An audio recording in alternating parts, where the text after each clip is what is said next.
पाहूया यवतमाळ जिल्ह्यातील उमरखेड शहरामध्ये दादासाहेब शेळके यांची पत्रकार परिषद। या ठिकाणी भीम टायगर सेनेचे राष्ट्रीय अध्यक्ष दादासाहेब शेळके उमरखेड येथील शासकीय विश्रामगृह येथे आलेले आहेत। त्यांचा विदर्भ दौरा असताना त्यांनी उमरखेड येथे पत्रकार परिषद शांभव धुळे जिल्हा कार्याध्यक्ष यवतमाळ यांनी बोलवली होती। या दादासाहेब शेळके यांना यावेळी उमरखेड नगरीमध्ये आपले स्वागत आहे।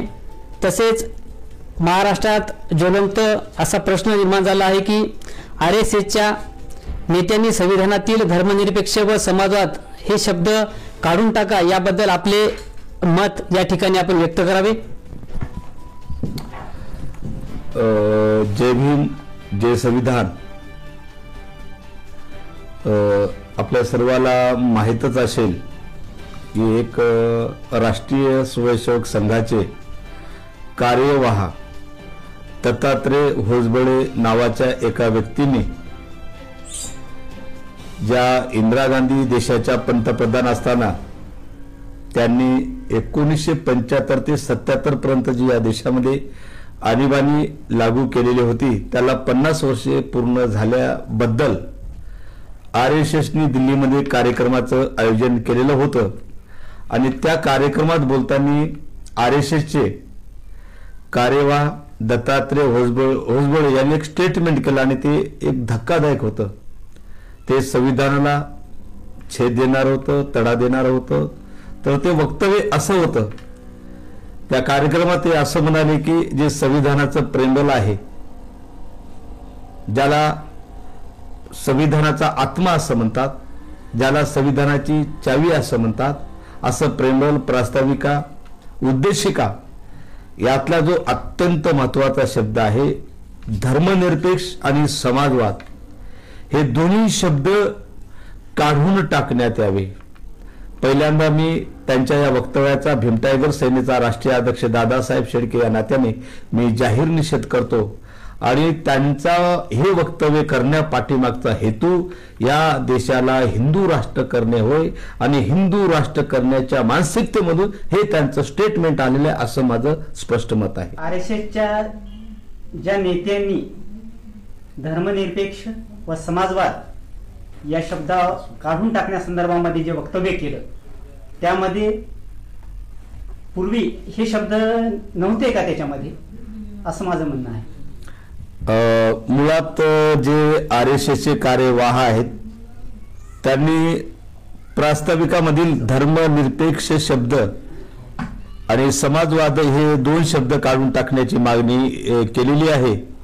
त्या पाठीमागे त्यांनी एक कारण सांगितलेलं आहे। कारण असं आहे की जे डॉक्टर बाबासाहेब आंबेडकरांनी संविधान दिलं त्यामध्ये हे शब्द नव्हते असं त्याचं म्हणणं आहे। हे अगदी बरोबर आहे, पण हे लक्षात आपण घेतलं पाहिजे की नंतर जे हे शब्द आलेत केव्हा आलेत, जेव्हा या देशाच्या पंतप्रधान इंदिरा गांधी होत्या त्यांनी 1976 साली 42वी घटना दुरुस्ती केली। कारण 42वी घटना दुरुस्ती करण्याचा अधिकार बाबासाहेबांचं संविधान भाग 20 अमेंडमेंट ऑफ द कॉन्स्टिट्यूशन संविधानाची सुधारणा आर्टिकल 368 नुसार त्यांनी सुधारणा करून धर्मनिरपेक्ष आणि समाजवाद हे शब्द प्रेमबलमध्ये म्हणजे प्रास्ताविकामध्ये आणलेत। हे संविधानिकच आहे, कारण बाबासाहेबांनी संविधानात फेरबदल करण्याचा, आदला बदल करण्याचा अधिकार 368 नुसार दिलेला आहे। त्यानुसारच हे शब्द त्याच्यामध्ये आलेले आहेत, म्हणजे ते शब्द 100% संविधानिक आहेत। हे 100% खरं आहे। आणि 24 एप्रिल 1973 जे जजमेंट आहे केशवानंद भारती त्यांचे जे सरन्यायाधीश होते KM सिकरी आणि त्यांच्या 13 जजच्या खंडपीठाने जो निर्णय दिलेला आहे त्यांनी सांगितलं की आता प्रेमबल हे बेसिक स्ट्रक्चरचा भाग झालेला आहे, त्यामुळे ते काढण्याचा विषय नाही। या नालायकाला अक्कल नाही। जो होसबळे नावाचा व्यक्ती हा नालायक आहे, याचा सगळं मेंदू नासलेला आहे मनोवादी विचाराने आणि म्हणून त्यांनी हे वक्तव्य केलेलं आहे, बाकी काही नाही। हे जे शब्द आहेत संविधानिक आहेत, त्यांनी किती हेपल्या मारत बसल्या तरी त्यांना हे शब्द काढता येणार नाही। समाजवाद हे शब्द नव्हते, याचा अर्थ असाही होतो की मुळात आपलं संविधान सेक्युलर नव्हतं का, धर्मनिरपेक्ष नव्हतं का। जरी शब्द प्रास्ताविकेमध्ये हे जरी नसले अगोदरच्या मूळ संविधानात, तरी आपल्या संविधानाचं आर्टिकल 14, आर्टिकल 15, आर्टिकल 16, आर्टिकल 19, 20, 21, 22, 23, 24, 25, 26, 27 हे बघितल्यानंतर 324, 325 इत्यादी कलम बघितल्यानंतर आपलं संविधान सेक्युलर आहे 100% सिद्ध होतं. आणि त्याचा अर्थ आपण जे विचारलेला आहे साधा आणि सोपा आहे, कारण जगाच्या पाठीवर आपला असा एक देश आहे ज्या देशामध्ये जवळपास 29 राज्य आहेत.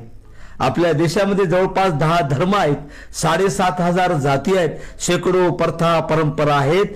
याला 75 वर्षातही जे संविधानाला 75 वर्ष होऊन गेलेत या सगळ्याला एका माळेमध्ये गुंफण्याचं काम आपल्या संविधानाने केलेलं आहे. हे जे सगळं एक संघ देश आहे की नाही याचं 100% श्रेय 100% फक्त आणि फक्त भारतीय संविधानाला जातं. आणि म्हणून धर्मनिरपेक्षाचा अर्थ जे जे आपल्याच्या जवळपास 10 धर्म आहेत त्या सर्व धर्माप्रती इथल्या सरकारने समान वागणूक देणे, म्हणजे एकाला जास्त प्रेम आणि दुसऱ्याला कमी प्रेम असं नाही, सगळ्याला सारखं प्रेम देणे, सगळ्याला समान वागणूक देणे असा त्याचा अर्थ आहे. काही नाही. समाजवाद या शब्दाचा अर्थ आहे की इथले जे जे समाज आहेत त्या सगळ्या समाजाला समान संधी देणे, समान न्याय देणे, समान वागणूक देणे म्हणजे समाजवाद, बाकी काही नाही. आणि हे असल्यामुळेच आपलं संविधान आहे आणि जगाच्या पाठीवर आपलाच असा देश आहे. धर्माच्या नावावर जे जे देश निर्माण झाले ते 2 वर्षात 5 वर्षात फुटलेले आहेत. त्यांना परत परत संविधान द्यावं लागलं. पर 75 वर्षे हा देश एक संघटित आहे. जगाच्या पाठीवर एवढ्या जाती, धर्म, प्रांत, भाषा जगात कुठेच नाही जेवढ्या भारतात आहे.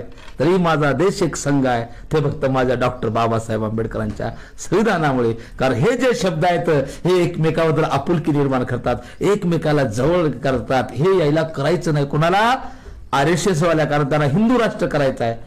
कारण हिंदू राष्ट्र करण्यासाठी सर्वात मोठा अडथळा भारतीय संविधान आहे. कारण हिंदू राष्ट्र जर झालं तर एका जातीची मक्तेदारी. मी एक संदर्भ देतो. जर हिंदू राष्ट्र झालं संविधान बदले, संविधान बदललं तर मनुस्मृती येईल आणि मनुस्मृती आली तर काय येईल? कायद्यात काय सांगितलेलं आहे? लोकांना तुम्ही वर्त मुख बाऊर पादत ब्राह्मण क्षत्रिय वैश्य शूद्राचं निर्वर्त आहेत. त्यात स्पष्ट सांगितलेलं आहे. तुम्ही जे पत्रकार आहात, तुम्ही जे बोलता, तुम्ही जे लिहिता, कोणाला भीत नाही. तुमची जे तलवारी सारखी लेखणी चालते कशाच्या जीवावर? संविधानाच्या आर्टिकल 19(1). हा दादासाहेब शेळके बोलायलो कशाच्या जीवावर? संविधानाच्या जीवावर, ज्याला अभिव्यक्ती स्वातंत्र्य म्हणतात, राईट टू फ्रीडम. आणि हे त्याला नको. इथला आम माणूस, वंचित घटक, OBC, SC, ST बोलायला लागला. त्याला बोलती बंद करायची आहे आणि बोलती बंद करायची असेल तर संविधान बदलावं लागेल. आणि म्हणून हे सगळी धडपड करायची. आपल्या सगळ्या बहुजनाला त्यांना गुलाम करायचं आहे परत. आणि त्याच मानसिकतेमधून हे स्टेटमेंट आलेलं आहे, आपण सर्वांनी लक्षात घेतलं पाहिजे.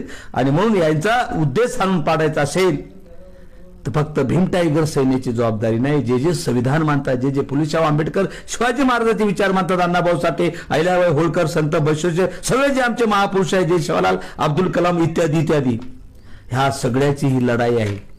अन्यथा आपल्या सर्वांना माहित असेल की काळ फार बेकार आहे. यांना सगळ्याला गुलाम बनवायचं आहे. म्हणून भीम टायगर सेना यासाठी तर पुढाकार घेणार आहे. मी आपल्या सर्व माझ्या पत्रकार बांधवांनाही विनंती करतो, आपण यासाठी आपली लेखणी झिजवली पाहिजे. संविधान विरोधी वक्तव्य करणाऱ्या आपण लेखणीच्या माध्यमातून नंग करण्याचं काम करावं.